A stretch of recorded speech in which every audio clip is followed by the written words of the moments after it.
What's up, guys? How you doing? Wowee, the final round of 2024 Lucas Oil Pro Motocross did not disappoint one bit. I'm going to get into that a little bit, but first of all, guys, remember, subscribe, and I thank you all for subscribing. If you think that I'm worth listening to, or you just want to see some of my other videos on my games, and one is going to come up later today that I filmed yesterday, and that's for Press Your Luck. But in the meantime, we're going to talk about Ironman, the final round of the 2024 Pro Motocross Championship. So, guys, remember, subscribe. Helps the algorithm, helps me out. I want to keep my monetization status. And occasionally, I've been losing some subscribers. So just double check if you haven't. If you're not subscribed to me, please double check. If you have not ever subscribed to me, I would appreciate it. In the meantime, guys, subscribe. Let's get into this. I'm going to keep it all in one video today. Here comes my recap. I'm going to start with the 250 class today. There it is. Tom Vialle, first win of 24 motocross. Chance Hymas on Team USA. That's right. The Donations team has been announced. I got a little 2 cents on that. And also want to talk about the 250 class at Ironman first. Tom Vialle wins this first race of the 2024 motocross season. That's the kind of riding that I expected from Tom Vialle going back to the first round at Pala. Because it seemed to me like whenever Vialle was getting things going, something kept going wrong, and then he was sent back to square one. And the way that he was riding was certainly backing up what I was saying. And then it got to a point where I was deducing that Vialle was ready to put motocross behind him because his year, at least in motocross anyway, has been a total bust. And I'm sure KTM was expecting him to win a lot more than just one race or like 4 or 5 motos, okay? But that was actually pretty close for Vialle, and he was pretty lucky too because second and third in Moto 1 were too far back, and Levi Kitchen had twisted his knee in a rut, and he was out of the second moto. So Vialle definitely had some breathing room, but you know what happens? I mean, if he let that one get away, he would have pulled off a Christophe Purcell. He would do good in one moto and then choke in the second moto, or vice versa. But either way, he would give away another overall win. And that's what Vialle had been doing quite a bit. Now, is it a rookie? Is he a rookie? Or is it kind of like rookie or youthful exuberance or whatnot? It could possibly be. And I think that's kind of what happened early in the season when Vialle did good in the first moto and then would crash in Moto 2 or vice versa. But he proved he had Deegan's number off and on. But for Haiden Deegan to come out and win the second moto, that was definitely a showstopper like Cooksey was talking about.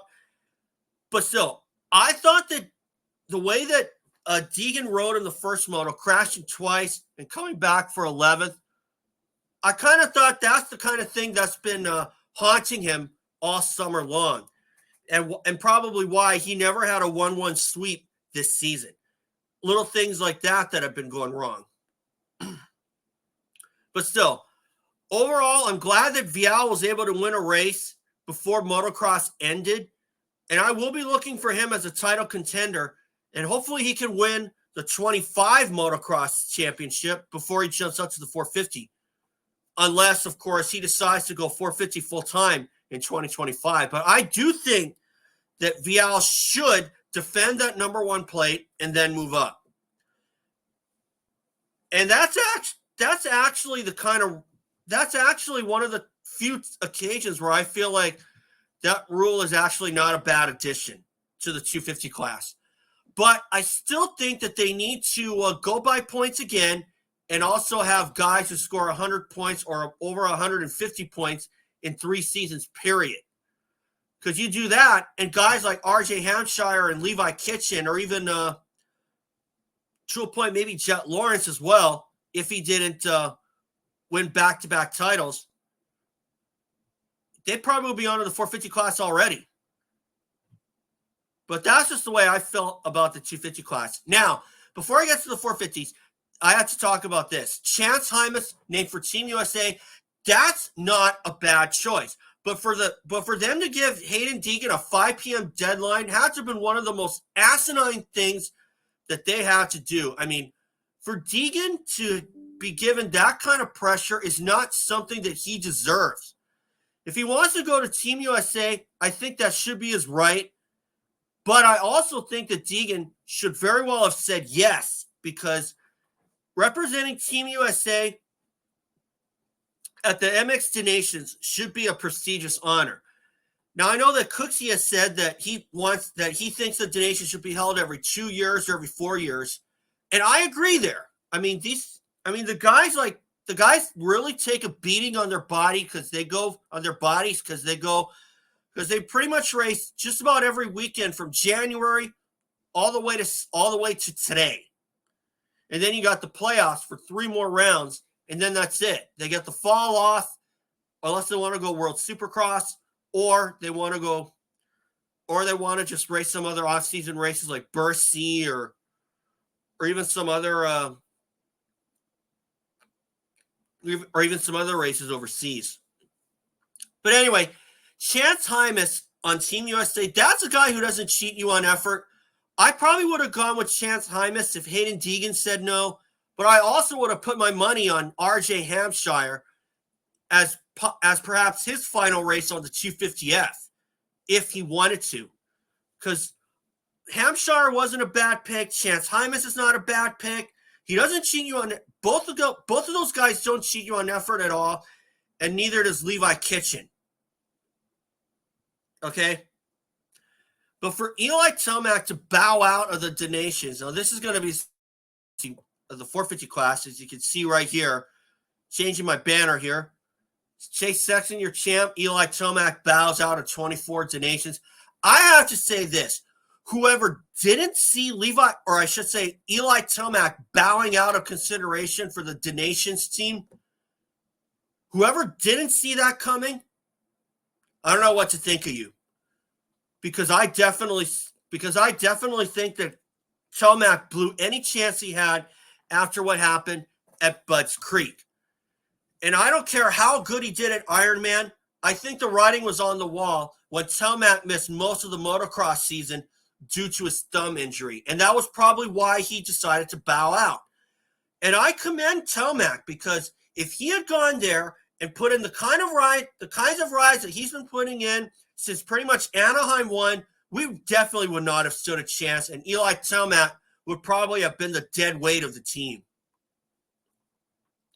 For Aaron Plessinger and Chase Sexton, that's your Team USA 450 riders. They're two guys who do not cheat you on effort. And I definitely agree with what Cooksey had said in his video on the 450 class about Chase Sexton. And I kind of touched on that as well, because Sexton reminded me a lot of Chad Reed when he won the championship, because you just don't count him out. And that was a time, and I definitely learned that lesson in 2014 when Chad Reed came through after a 6th place start and won the hearts of everybody at Anaheim 2 when he won that race from a 6th place start, and definitely got me moved to tears as well. And I definitely learned that at that point that you do not count out Chad Reed, because he can put in rides like that any day of the week. I don't care where you are. I don't care if it's Anaheim. I don't care if it's Dallas. I don't care if it's in the mud like San Francisco or Seattle. He'll put in those kinds of rides and give you a smile in your heart, just like Doug Henry, okay? But Chase Sexton, your champ, I had predicted that after Jet Lawrence stepped out of the motocross season. Because Sexton, I figured he was going to win that title just on sheer experience alone, and he did not disappoint. And he would end up winning out the rest of the season after starting at Redbud. And Chase Sexton is definitely on track to being one of the greats, if not already. Because although that he does ride, he definitely did not crash as much, did not have as many hard crashes as before when he was on that Honda, and that got me thinking that something was wrong with it. But still, for Chase Sexton, don't count him out going into 2025 Supercross, because He's going to be a force to be reckoned with. Eli Tomac has also confirmed that 2025 will be his last year. And I think we all kind of saw this coming. I kind of thought that 2023 was going to be Tomac's swan song, because at that time he was for Supercross only. Then he decided to commit to all three, and then he had that Achilles injury. And I think since then, Tomac has not been riding like the same Eli Tomac we saw that year, and we saw in 2023 until that Achilles injury. And I've been saying this since day one. And unless you count the Triple Crown races, Tomac's won only 2 times this year. Or I should say 4 times if you count the Triple Crown races individually. But in terms of overall wins, 2 times. Or in terms of overall wins for the night, it's actually 1 time, because he won the Triple Crown at St. Louis. Okay? So that's why I definitely would not have considered Eli Tomac for Team USA from the get-go, because he hasn't been riding like that beast mode kind of ride. Because for him to prove to me that beast mode was back, he had to do that in back-to-back weeks at least. Okay, I was like, come on, you guys, it's one. I mean, when he did that at Dallas, I was like, come on, you guys, it's one race. He has to do it in back-to-back. And I think a lot of the guys, when you look at Tomac's beast mode, try think about what Jeremy McGrath had said after he set the standard in Supercross and took the sport to a whole new level. He wanted everybody to remember when Ricky Carmichael was coming out through the ashes and was coming up like a phoenix from the ashes to challenge him for the title. Jeremy McGrath wanted the whole world to know that at the time in 2001, the score was 72-2. Okay? That's the way I look at it for Eli Tomac to convince me on beast mode coming back. Like, one race does not prove it at all. If you do it back to back, okay, you probably might convince me. Do it 3 times in a row, I'll probably be fully convinced. Okay? That's the way I hope everybody looks at it. If they look at it differently, that's their prerogative. But that's just the way I see it. So anyway, guys, thanks for watching, guys. And remember, subscribe, and I'll see you all for Super Duper coming up in 2 weeks.